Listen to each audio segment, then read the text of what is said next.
Generally speaking, when you're using Zoom, a lot of times we record to the cloud because that's the easiest, most convenient way to do it. But we do, after a little while, run out of space on Zoom. So we're going to show you a different way to store your videos this year and put them in Schoology so that you can use them with your class but not use up the space on Zoom. So I've got a Zoom meeting running right now. You can see this here. When you go to record, just choose record on the cloud. That's certainly fine to do that. And then whatever it is you need to do on Zoom, go ahead and do that recording. You'll see the recording indicator up here. Again, this is definitely good if you're working with kids that don't have the recording or can't go to class and they need to review it. So once you finish the recording, you can stop that, and it will then start working on finalizing that on the cloud. So let's look at what that looks like for a minute. Let's go into Zoom.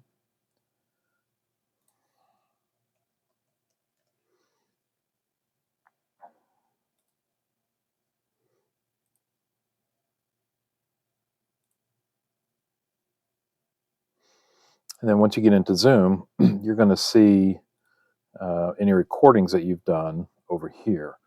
These will be the cloud recordings, and you can see the one that we were just doing is processing. So we're going to need to give that a few minutes to process before we can use it. And depending on the length of your class, obviously that could take a little bit longer.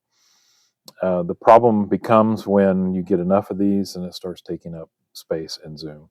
And we've purchased more space, but it still could be an issue. So we just want to show you a better way to put this in Schoology for your students. So while this is processing, let me take you to a different location. On your portal page, you're going to see MyVRSpot. Some of you may have used that. This may be new to some, but this is a place that we have purchased that allows you to, among other things, store videos that you make. And this year, they've created a tie-in with Zoom, so it's really easy to pull these over. So I'm going to show you how to get into this and then what you'll need to do with that. When you go to that link, you're just going to say log in with Google here on this button. And then if you've never used it before, you're going to come to a page like this that doesn't have anything in it. And so if you have used it, then you'll see what you have in the account so far. But I'm going to assume that a lot of you will just have new accounts, so we'll start from this position. So the first thing I'm going to do is I need to put some videos in my account. So to do that, you simply go to Upload, and then you can see there's a number of different ways you can do it, even just dragging and dropping in here. But what we're going to do is upload from Zoom. So if you click on that button, you've got some options to search here, and you can see that here's the one that we did just a few minutes ago, and so that appears to be ready. So let's say I want that one. I would just say select recording, and it looks like that one's not quite ready yet, so let's pick one that is. And what it will do is it will show you the audio version and the video version. Guessing most of the time you're going to want video, so you just say upload this version. And then I can go back to home, and you can see that that is uploading. If anything that you have done in that month will show there. So for instance, I can go back to upload from Zoom, and let's pick something from January. Let's see. And you can see I had one in January. So I'm going to also select that one. Again, you can see there's the shared screen. That's the video version, and then the audio only. So I'll grab the video version of this one. And this one's a little bigger, so yours will be more like that. It'll take a few minutes to do that. I'll go back to home, and you can see they're processing. So students cannot view these until the processing is complete. So that can take a few minutes. But what we suggest you do is, once you get at least one video in here, you're going to get this view where you can create a folder. So we're going to suggest that you create a folder, name it whatever you want, and then select Share Folder with Link. and then create it. So everything else you can leave.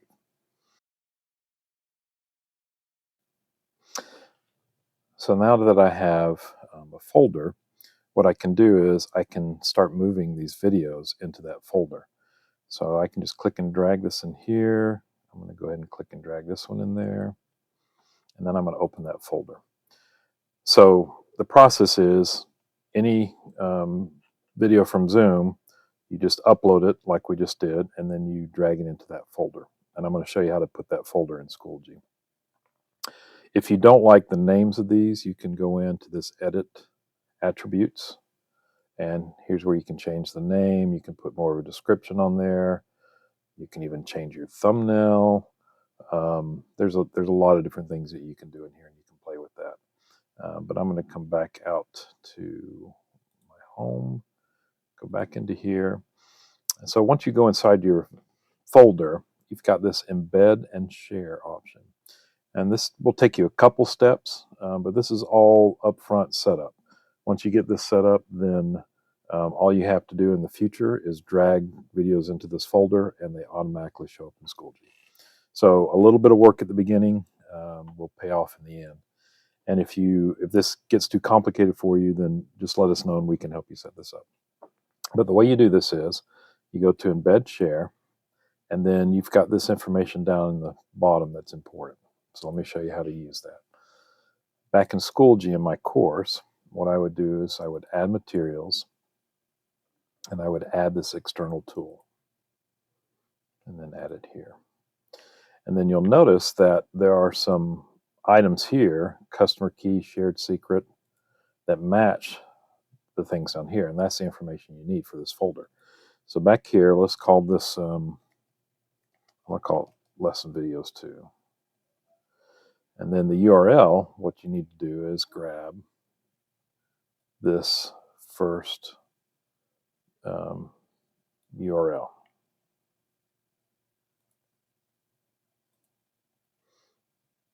And then the consumer key is the next one.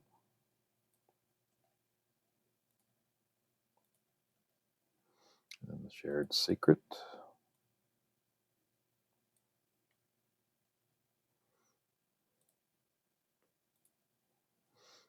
And I believe I actually got this backwards, so let me do that. It's weird, and I wish these were in the right order, but the first item here, this configuration URL, actually needs to be down here in the custom parameters. And then this URL here needs to be the last URL there. So a little tricky on that part, but again, once you get this set up once, then you're done. And then you can just say submit. And assuming I did that right, let's see if that works here. There we go. So now I see this folder. I can see the videos in it, and you'll notice right now there's only one. If I come back over here and look in my folder, there's 2. If they're processing, they don't show up. So once that's done processing, it will show up in the folder, but until then, they don't see it. So again, once I go back here, any videos I drop in that folder, once they're done processing, will start showing up here. You can change those names so that it looks like it sorts alphabetically. So if you use, 01, 02, something like that as a beginning, then it'll put them in that order. But that's an easy way for them to get back to your lessons. And then once you've done that, you'll want to go back and clear them off of Zoom. So you just go back to your recordings here, and whichever ones you don't want, you just click on them and you just say delete, and that will clear them off. So again, the process is do your meeting in Zoom, come over here to VRSpot, go to upload from Zoom, pick the month that you need to be in. Let's see if I've got one in March. Pick the month, select the recording, grab the video file, and then once that's uploaded, give it a second here. Go back to home, and you can see that new one now showed up here. I just drag it in there. And once I do that, as soon as it's done processing, it's going to show up over here in my Schoology course. You can see there the other one has finished processing. So pretty simple process once you get it set up. If you have any questions or need any assistance with it, then just let us know.